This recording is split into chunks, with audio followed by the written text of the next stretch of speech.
అయితే ఇంకా సేవక గణం కూడా లేవాలి, దైవజనులు కావాలి, దైవజనురాండ్రు కావాలి.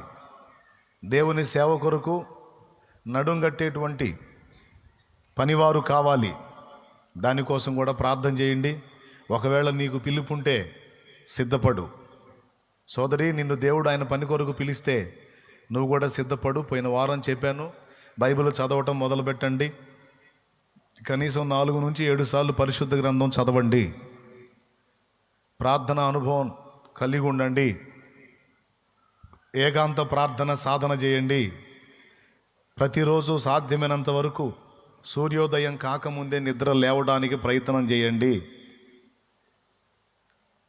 తెల్ల బారిన పొలమును జోచి తెల్లవారక ముందే లేచి ఉల్లము దేవుని ఆత్మతో నిండగా ఉల్లాసముతో కూర్చెడి వారిని.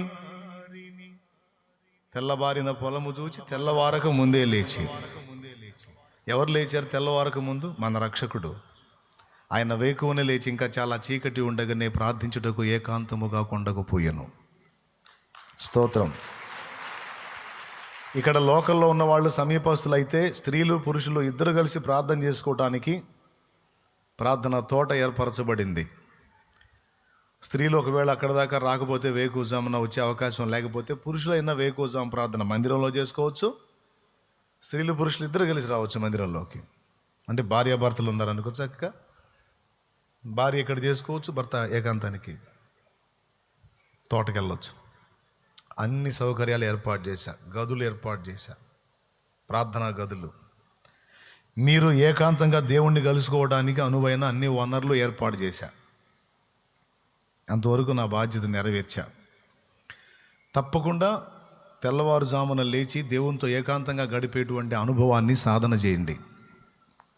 నీకు అనుభవం ఉంటేనే తర్వాత దేవుడు నీకు అప్పగించే ఆత్మల్ని నువ్వు తెల్లవారుజామున లేచి ప్రార్థనకు ఉపక్రమింప చేయగలుగుతావు. వాక్యాన్ని బాగా చదవండి, బాధ్యతగా పెట్టుకొని చదవండి. నేను పిలుపునిచ్చినప్పుడు బైబిల్ ఎన్నిసార్లు చదివావంటే, ఒకసారి మొదలు పెట్టాను అన్నయ్య అంటే పరువు పోయిద్ది, ఆ పని చేయవాకు. బైబిల్ చదివిన అనుభవం లేని నువ్వు ఇతరులకు ఏం బోధిస్తావు దేవుని వాక్యం అని నేను అడగాల్సి వచ్చింది. కాబట్టి ఖచ్చితంగా పరిశుద్ధ గ్రంథం చదవండి, ప్రార్థన అనుభవాన్ని కలిగి ఉండండి.